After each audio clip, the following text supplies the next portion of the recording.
Are we live, guys? Yeah? We are live. Yes, this is what I like to see. We're live and direct. Come on now. Yeah? How you doing? Listen, I'm doing all right, man. Oh, You first of sure? all, I saw your PSG interviews. You inspired me, man. What happened? Serious interviews, man. I'm not gonna lie. Like, If you ain't seen superb. them, guys, go on to our YouTube channel and check it out. It's the pre-Champions League edition. We interviewed three of the best players at PSG, man. Do you know what was great about it? What came out of that talk was that these guys are the most talented guys around, some of the most talented footballers around, but they all had one thing in common. They enjoy hard work. You got to go and Yeah. listen to them, man. You got to listen to them. What was it? Carafascalia, João Neves, Vitinha. and Vitinha. Oh, mate, you Vitinha got was the guy who was once at Wolves but wasn't wanted at Wolves. He gives it a bit of an insight as to why it didn't work at Wolves and what he's had to go and do since. So it was a really good chat, man. Really, really insightful. So I looking like forward the to that little game. I like the little comment that you gave to Dembele as well there. I don't want to spoil it for those who haven't seen, but that's what makes the video. Those little touches there, man. Yeah, Good stuff, no, Rio nice, man. needs. But yeah, Appreciate man, it. we're here, Rio. I'll let you roll on. Yeah, man, we're here. Listen, man, I just want to say welcome to everybody. This is the final episode of the season for Rio Presents. Joe Beya, obviously, my second man in command, is here with me to round up the final weekend of the season, guys. Everyone's final positions have been confirmed. The positions are all in. The Champions League places are set. Man United ain't there. We're not even in Europe. We're finishing 15th this season. Better than 16th or 17th, but 15th nonetheless, which is closer in points to the relegation zone, like qualify than we are for qualifying for the Europa League. So like it's 17 points to Ipswich and 19 points to 8th place Brighton, guys. So that's it's been a disastrous season. And talking of disastrous seasons, Amorim apologised to the United fans for the disastrous season in his own words. Yeah, man. Like he said, what did he say? He said, sometimes I was not fair, but I always tried to be honest. With After a two player. wins and a draw, that's mad, isn't it? After 2 wins and a draw in my first 3 games, I told everyone a storm is coming. Now, after a disaster season, I want to tell you that the good times are coming. Rio, is there anything that you want to see change from the way he conducts himself or the way he conducts his team? Do you know what? I want people to understand who Amorim is. I want people to listen to what I'm going to say now because I think it's important that he has already run this course before. Let me just take you back to when he was at a Sport in Lisbon. He went in there, immediately changed the formation to 3-4-3. Immediately. Did not revert back to anything else. Played 3-4-3 and just continued doing that. Now, they didn't win the league that year, and they wasn't good that year at all, right? But the club stuck with him. And what they allowed him in the summer after that first season was to have an absolute colour of all the players that he didn't want. There were players in there that he thought weren't good enough. Do you know how many players that he got rid of that window? How many? 17 players. He said, you are not a Ruben Amorim player. Get out of my club. Clean the decks, clear the decks, right? He was allowed to do that. And that's my point again. He was allowed to get rid of the dead wood, the rubbish, the ones that he didn't think were good enough or could play his formation, right? Goes out and buys players that fit the Ruben Amorim style of football, the players that he knows can play the way he wants to play, have the profile of player in the building that fit the way that he wants to play. What does he do the next season? He wins the league. He wins it 3 out of 5 years winning the league in Portugal. And I know everyone's going to go, it is Portugal. Yeah, it is. But he's still done it. And I'm not saying he's going to go and win the league immediately at Man United, but I have confidence if he's given the right tools, the right people to come in the building. He gets the governance over doing that with the recruitment team to go and pick the right profile of player for him. He's already proved he can improve a team, no doubt. I think next season we'll see a different Ruben Amorim and a different Manchester United team playing the same system that he's been playing this season. I reckon there's a bit of hypocrisy there, with some of the fan base, because if this was Gareth Southgate and he had the results that Ruben Amorim has had, you lot would have all been calling for his head right about now. And I reckon I don't know what it is, what the fascination is. I'm not for a man to get sacked, by the way. I do believe he deserves. Actually, does he deserve a chance? It's been poor. I don't even know if he deserves a chance, if I'm to be really honest with you. I'm going to agree with you. It's been disastrous. It's been embarrassing. It's been poor, no doubts. But like I said, this guy has proved before that he can have a slow start somewhere because his style is so different to what was probably going on before. It's so different to what was here at Man United. He needs time to mould players. He has to see what players can be moulded and which ones can't. The ones that can't, see you later. And he done that before. And like I said, he won 3 titles out of 5 years at Sporting, around Porto and around Benfica.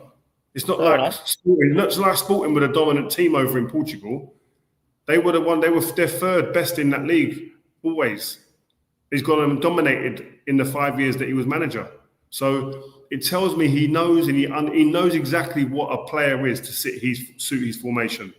He's gone out and recruited impeccably before. We need to give him a chance in this window to see if he can replicate what he'd done at Sporting. The recruitment team brought him here because of what he'd done previously. So why are we going to judge him with a group of players that weren't his and have never played the way that he wants to play, and then not give him any players? We need to be very careful as well with these players that are not his, because in successful teams, especially in today's football, sometimes coaches, you have players, especially in today's world, you got to deal with it. I'm not saying he's got Ancelotti players, but Ancelotti's given players, you got to deal with it. If not, you're out. You know what I mean? At one point, you know, even Jose at one point wasn't getting the players that he wanted. Even back then at Chelsea, he got certain players. There was clashes with Abramovich. You had to deal with the players. I think he gets a lot of a pass, if I'm honest with you. And you're saying he needs time. I agree. But you know what, Joe? We all of us sit here, and you probably included, we all want our managers to come out and talk to us and tell us what's going on and be transparent. The minute we get one and we praise him for it, we're going, I don't know why he's getting so much grace. He's getting that because he's been different to everybody else. Normally, a manager in this situation... He's got the worst record. Wait. You're not listening to what I'm saying. You're not listening to what I'm saying. Forget the record for 1 minute.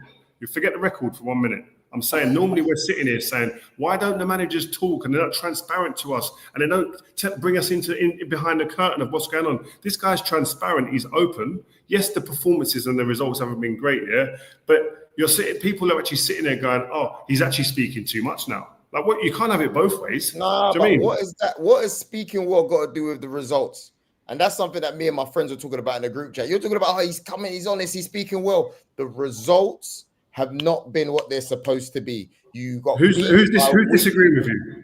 Who's disagreeing with me or disagreeing? No, who's disagreeing? I'm not disagreeing with you that the results. Okay, maybe not you, but there's a lot of fan base out there that I see. He speaks well online. We've even quoted it. Speak well FC. No, that's why, Joel, because he speaks openly and he's transparent and he lets you in behind the curtain. That's why he's getting the grace. That's my point. That's why he's getting people go, you know what, I'm going to give him a give him a little bit longer than I would normally, because he's open. He's not prickly. He's not sitting there going, oh my God, I'm not going to say nothing, and then starting fights here and there and everywhere. He's saying, listen, guys, there's going to be a disaster. There's going to be a hard place to go. He won 3 out of the first 4 games or something like that. 3 in the first 5 games, 1, 3 and drew 2, I think he did, right? But he said at that time, let's not get ahead of ourselves. It's going to be a hard season. He weren't lying to us. He didn't try and sugarcoat anything. The guy's been nothing but honest. That's why you're asking, why are you giving him a blie? That's why he's getting a blie from some people. Because they're willing to put the results to one side for a minute in the hope that it comes good. But for the fact of the matter that he's actually been a very open and transparent person, which is actually refreshing in my mind, because we all sit here and go to these managers don't tell us nothing. Just to add to what I was going to say here, and he hasn't been a manager that's been somebody that would adopt a different style or find a plan B, right? We're in the final, a man who's been as stubborn as him, Postecoglou, found a plan B and won through playing a plan B, right? And that's my only thing. That could you have shifted a little bit, just a little nuances here and there to enable us to win a couple more games or to win the cup competition. He obviously didn't want to do that because he wants to stick to what he knows. But I do look at it and go, I hope that's going to be right in the long run, because there's been better managers than him, more proven managers than him that have come here and had to adapt. Pep Guardiola, the best manager about in modern times right now, after the Sir Alex Ferguson era, had to adapt the way he played. He talked about second balls and these different formations every summer. He's bringing something new to the table, adapting to the Premier League and how it's evolving and moving. So you've got to find a way sometimes, but he didn't do that before, and I go back to that. So maybe we have to trust him and give him that time. And if it doesn't change, once he's got his players in, then I understand he's got to go. He's going to be judged critically. We need to be careful with this player stuff though, Rio, because not all of them are his players, but they're also not the same players. You know, Man United have been buying players as the years have gone. Yeah, they might not necessarily be his players, but I think it's not as if there hasn't been a fresh blood. I know that it was only Dorgu that he really got, so, it's not easy and with his formation, but I think he's getting too much grace, but we've got some fan questions coming in anyway. So you got Slow Sports News. Shout out to you. Evening, guys. Rio, legend of United. With United out of European football, can you see them finishing in the top 6 next season? Wow, that's going to be a big ask, I think, to finish in the top 6. I think there's going to have to be an absolutely flawless window, I think, with recruitment of players. If we get that, who knows? But I think there's a lot more questions than answers with this team and with the manager right now. And I like his assuredness at the end, when he had the mic, when he's talking to the fans, that next season will definitely be better. You'll see a better version of Man United under him. And I'm more hopeful than really sitting here going convinced right now. Blinkers on, mate. Honestly, all of this, he speaks well. Like, for me... Bro, what did I just say? You're not hearing. I said, I'm hopeful. I'm not convinced. I'm hopeful. What's wrong with that? I don't understand upward blinkers. There's no blinkers on there. When I got hope is a problem. Me, when I got hope, and everyone's got a problem when I got hope. You do it. You hope, with like delusion alongside it. And you lot sitting 15th isn't delusion. Yeah.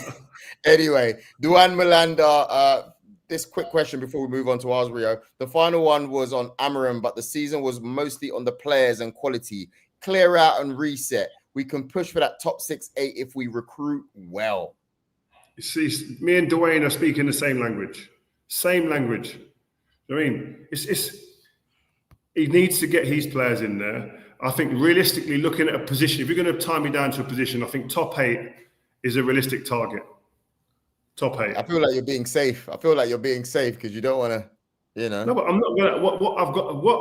What substance is there that suggests to me that I should be aiming higher than that? That's true. I think we have to revisit that question after the transfer window is closed. I think that's fair. I agree. You're not wrong on that one, to be fair. So you, other than 3 to 4 big signings, like you spoke about the powerful players that you've spoken about during the whole season, is there anything else that he needs, do you reckon, to be a success at Manchester United? He needs to he didn't have a pre-season. That's another big factor. So he's going to have a pre-season to get on a training pitch for these players and train. I want to see him absolutely implement his ideas and philosophy into this team so that they understand every facet and every phase of play on any part of the pitch that he wants. And I want him to be able to recruit the players that will be delivering that. Simple as. That's the job of a manager. Yeah, and to also work with the players that he has. I want to move it on to Bruno Fernandes. There's been some wild speculation. I saw actually first in our group chats. Obviously, he's been linked with moves, etc. But his quote today was, "We know this club demands a lot and there is a lot of pressure, but whoever wants to play for this club has got to deal with that and understand that our aim is to play under pressure every game." Rio, he's talking about leaving. Would you be thinking about leaving if those numbers were flying around the way they are now? Yeah, they're saying like 100 million transfer fee and then like 200 million to Bruno. Boy, that money's enough to turn anyone's head. But he don't seem to me like a money man. I've got to be honest with you. He doesn't seem to me that he's going to be money that motivates him. It's creating a legacy and trying to get Manchester United back to a team that has some respectability around Europe, around the world. And when you look at his stats, he's created more chances this season, 91, than any other player in this season in the Premier League. This is the 5th time he's finished top of the chances created charts in the Premier League.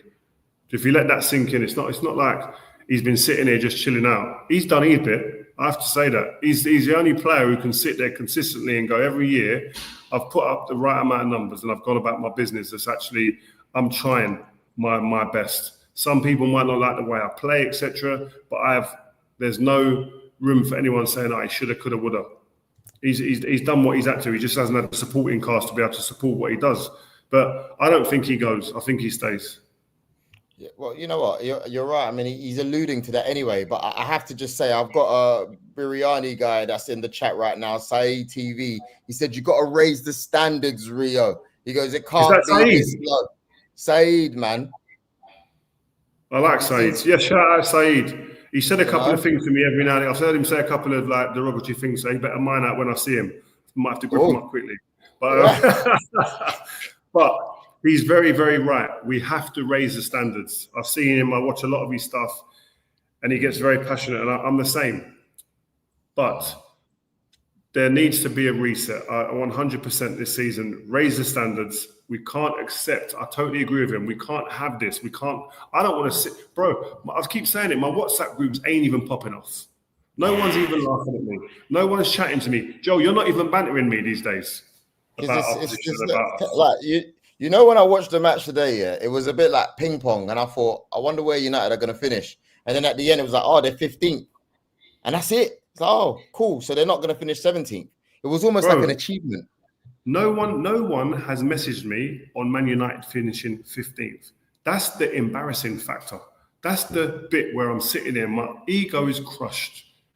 I can't even chat to people. But what I have to say is, I think when you look at it, I don't know, one player who's going to be part of the reset will be Amad Diallo, 100%. I think again, talking about Bruno being someone that's produced and played to a level that you would have expected with him and his ability. I think Amad he's come in, I think 26 games now, 8 goals in the Premier League. And you compare it to other wingers, obviously Salah's out on his own, but you've got like another player we tout as one of the top players in the league. Saka's got 25 games, 6 goals. So he's in and around doing numbers that are comparable to people that we consider top players. I think he's an absolute threat. Had a good first half. The only chances we created was him in the final. Died off in the second, but he's in the season has produced moments that you go, he's got the personality, the character, and the ability, I think, to be a Man United player. So, as I said, we need to make sure that he don't go nowhere. Criminal that he was starting behind Anthony, man. Like, I don't know how you could see that training every day and go, yeah, nah, he's on the bench. Yeah, nah. Don't get me wrong. Maybe the loan was good for him, especially the Sunderland one. Maybe that was like really good for him. But I think in general, I know they could see what he's doing in training, man. But any others? Because obviously we've had chat about Garnacho. That has been wild, Rio. Damn. Yeah, I'm in two minds about this Garnacho one. I always thought when the manager came in that there weren't going to be a place for Garnacho. But he got his head down. Yeah, he got his head down and worked his socks off in behind closed doors. And I've spoken to people at the club. He works his socks off and to get in that team. And he's done that, and he's actually improved, and he's shown actually in glimpses and periods of time he actually could fit into the way that he wants to play. Right, it might not be perfect right now, but he seems like he wants to learn. He can learn, and then he doesn't. He scores goals, he creates goals, he's a threat, etc. I was clamoring for him to be in the starting team. He doesn't play in the final. Obvious disappointment. He's a young kid. His quotes after I don't think help. And his brother's quotes as well. We got to read out the quotes for those who are catching up. You read the quote, go on. So he said, after losing the Europa League final, up until the final, I played every round helping the team. And today I played 20 minutes. I don't know. The final will influence my decision for the whole season, the situation of the club. And then his brother, Roberto, jumped onto social media saying, working as no one else, helping every round, coming from 2 goals in the last 2 finals, just to be on the pitch for 19 minutes and get thrown under the bus. This was followed after Amorim's comments about Garnacho after the loss in Bilbao, which he goes, they asked him, why did he choose Mason Mount over Garnacho? And he said, it's easy to say that now, but who missed the big opportunity in the first half in the semi-final? Garnacho. Football is like that. Like, do you think Amorim threw him under the bus, Rio? That doesn't sound great when you hear it like that, does it? Does that sound like it's a manager who's trying to keep a player? Yeah, I think it's messy. I think playing these things out on social media, I don't think it ever helps if you want to stay at a club. Garnacho might be sitting there going, do you know what? I can't play for this manager. Don't trust me. The big game came along. I've scored in finals before. He should trust me. Mason Mount ain't 100% fit. He's probably got thinking about all them things, what I've done to get here. I get you can feel like that. You're well within your rights to feel like that. I just think social media is probably just not the place to do it. And he's a young kid, so you've got to sometimes go, do you know what, actually, he might have, in time he'll know and realise he's made a mistake, but we're here and now, and the manager's got to deal with it. Either the manager gets him in and says, listen, do not let me see that again, fine, whatever, or he says, you know what, thank you, but no thanks, you got to go. And I think time will tell us now. He's done that earlier on in the season, Rio. You know that. Like, he's had issues with him earlier this season, and he got dropped. I'm not. There's loads of speculation, so I don't want to put it out there. Do you know what though, Joel? Sorry to cut you. You know what? I actually understand these frustrations. He's probably looking at everybody else in that position that he's playing and going, none of you have either been fit enough or good enough to test me. Like, none of you. Like, when you put it like that, he's got a right to be vexed and be upset. I don't agree putting it on social media, but he's actually got a right. I think he's well within his rights to go like this. But what I think he should have done, he should have gone to the manager and gone, listen, this is a disrespect. You don't rate me. Get me out of here. Agreed. Behind closed doors. That's what he should have done, I think. But I think he's a young kid, man. And I would say, I actually really like him as a player. I think he's a great working project. He's not the finished article yet, but I think he's actually got bigger balls than most in that changing room, if I'm being honest. If I was going to say, listen, a big game, who's got the balls to go and play and want to be there and take responsibility and not shirk it, I'd put him in my top 3 in that club right now.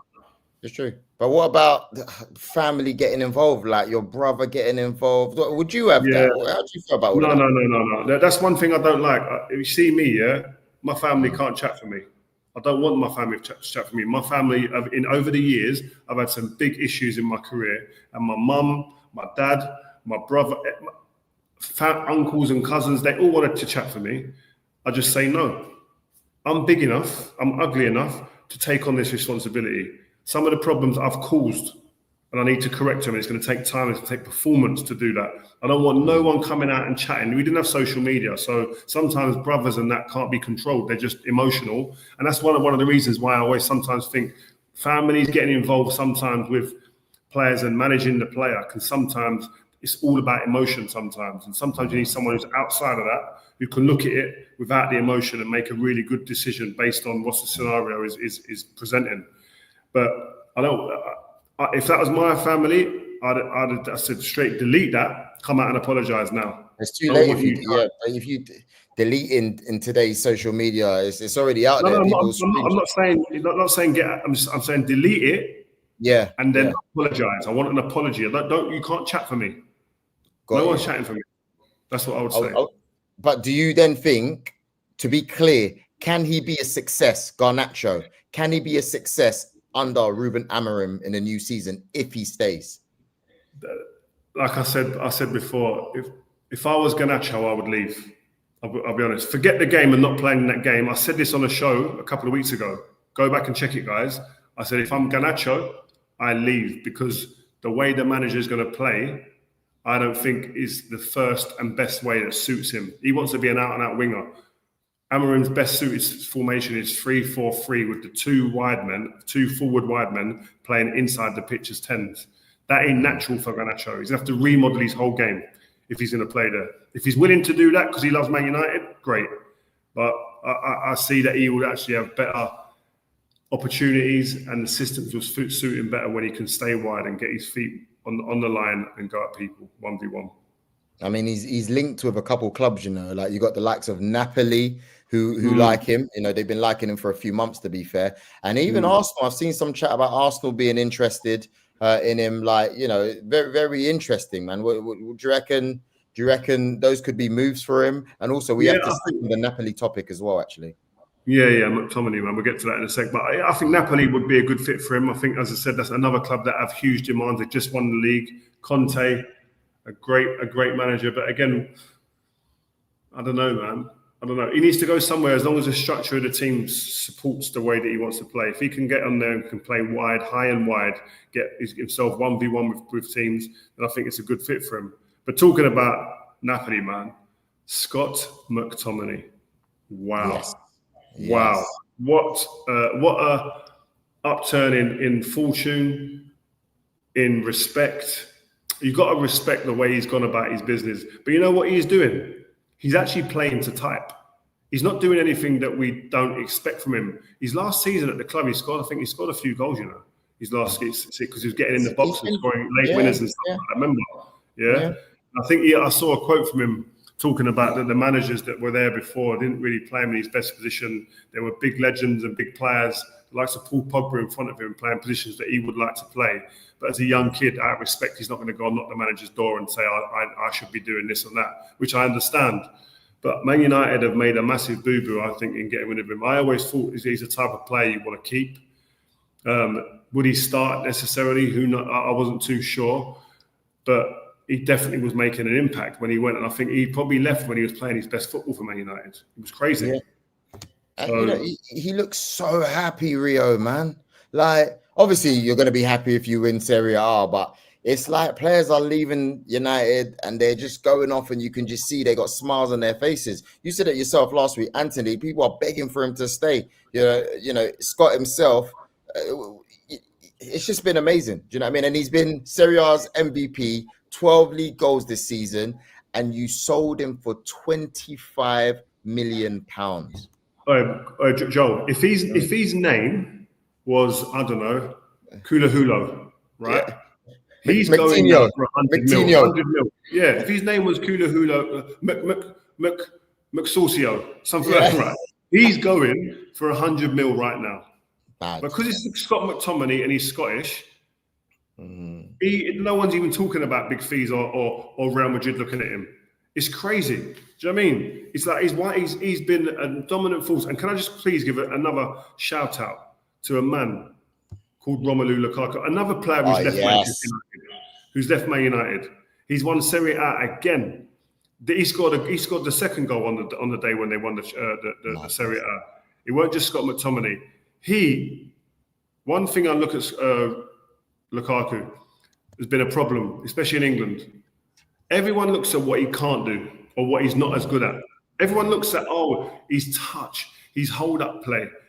Just because he's big, and he's quick, people expect him to, that's the way he should play. His game is about, look at the goal he scored. His game is that, running onto things, running at people, getting 1v1, moving and bang. His goal ain't about setting up. His game is all about putting the ball in dangerous areas, and he will deliver.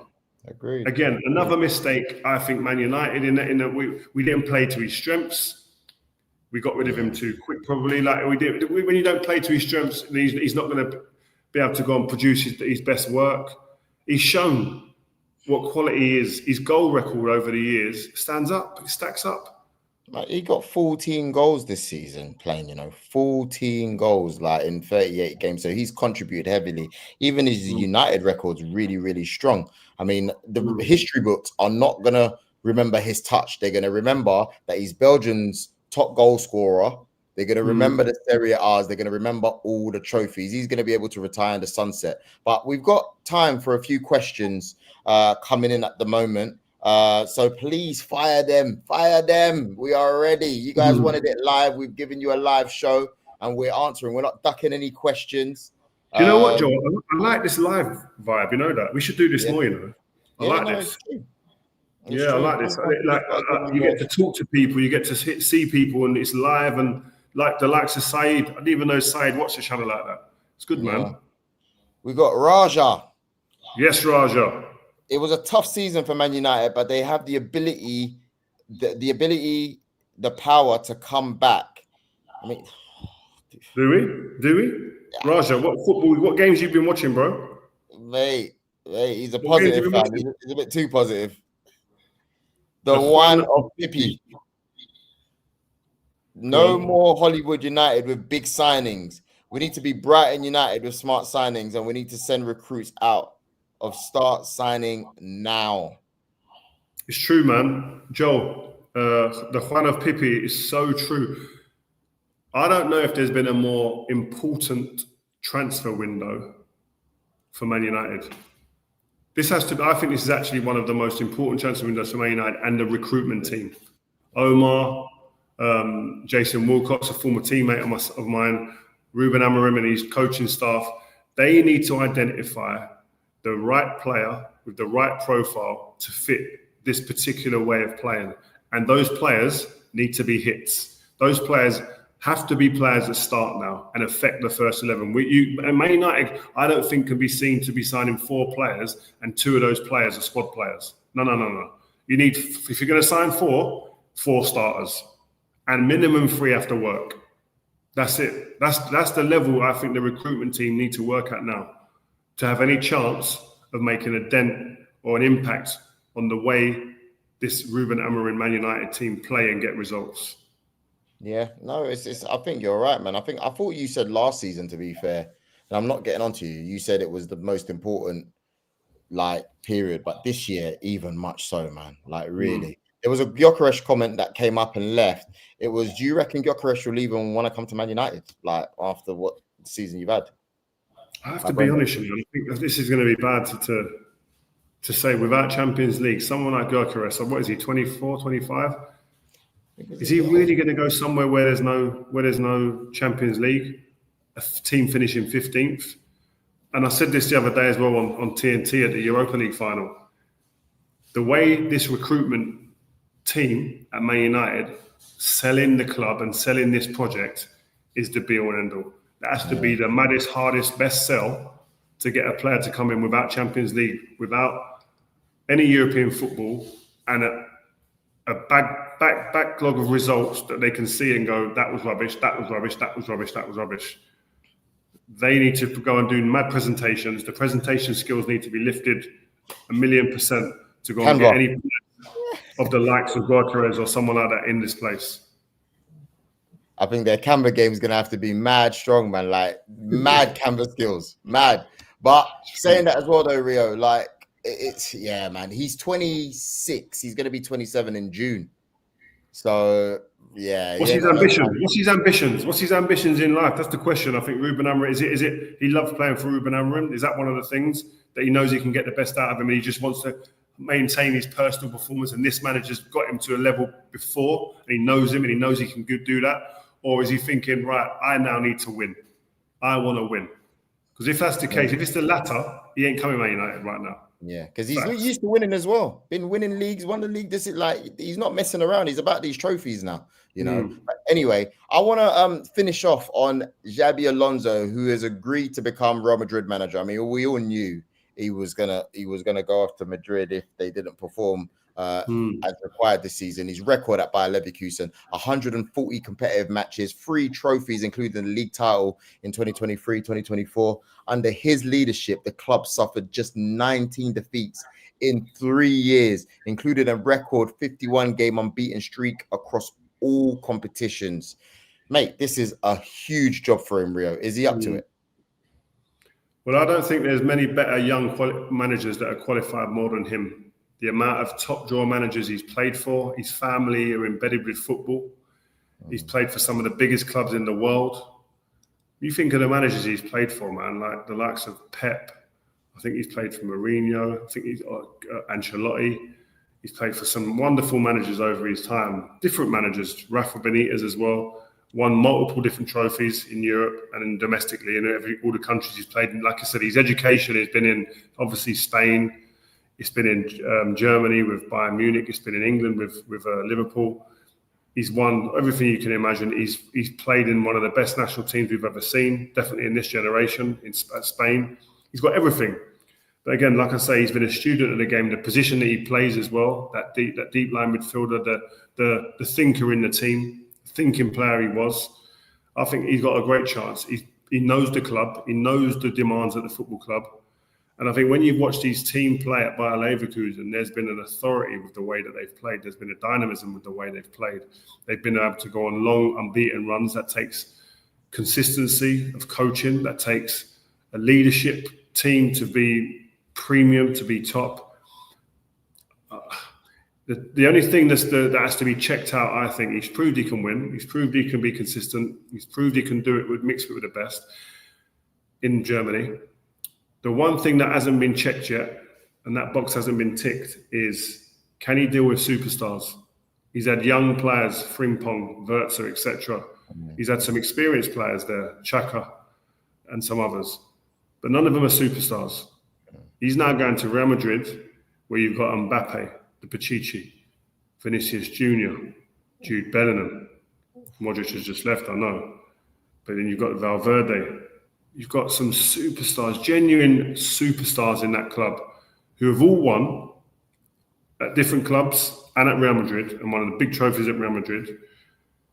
How does he manage those guys is the question. How does he get those guys running the extra mile? How does he get those guys being disciplined? How does he get those guys having humility and having a humble side to themselves for the betterment of the team and the squad?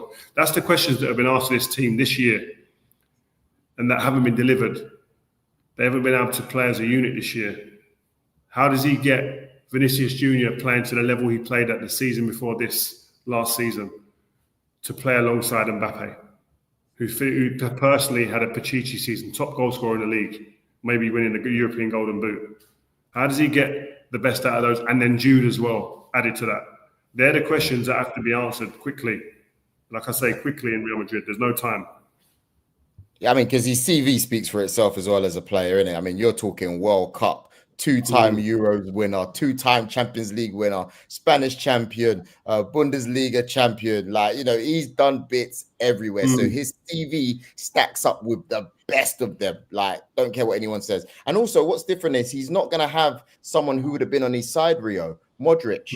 That would have been a good ally to have, you know? That's why I was surprised that he didn't keep or I don't know if it's even in his hands to keep him, but I'm surprised why he wasn't. He might be thinking, I just want a clean slate. I don't want no one who's been around me it could make it awkward, or not that Modric would, but it's just clean slate. No one I've played with there. Go in, boom, start afresh. Or the club just said, listen, this is a club decision. He's got to go. But I would have kept Modric just because I think he's more than just a player that plays. That experience, I think, is invaluable, especially as a new manager comes in. But I just think about what he was like as a player as well. Like he was, like I said, he was a thinking player. He was intelligent. His passing range was a joke. You could see he was someone who thought about the game constantly. So to see him going as a manager, I wasn't surprised at all. I think I spoke to Crouchy and Steven Gerrard about him numerous times, and it was like he was a cert to be a manager, absolute cert to be a manager because of what he was like, diligent, always understood what was going on. So listen, it remains to be seen how he's going to do, but I would be surprised if he doesn't make a success of it down at Real Madrid. Mentality-wise as well, do you reckon mentality-wise he's there? And can he rejuvenate Vinicius Jnr. after the complicated season he's had? Yeah, I think he can. I think he's, like I said, he's played at massive clubs, Bayern Munich, Real Madrid. He's played at Liverpool. He's played with Spain when the demands were to win. Like he knows pressure. He'd be able to deal with that side of it. That's not a problem, I don't think. It's more like you just say, getting the best out of the best players. Can he get Jude Bellingham playing like the season before this season? Can he get Vinicius Jnr. playing like a Ballon d'Or top 3 player? And can he continue getting the goals out of Mbappe while getting the best out of those two as well, among others? These are the questions. How is he going to recruit? Who's he going to recruit? Trent's coming. How can he get the best out of Trent? Do you know what I mean? So it remains to be seen.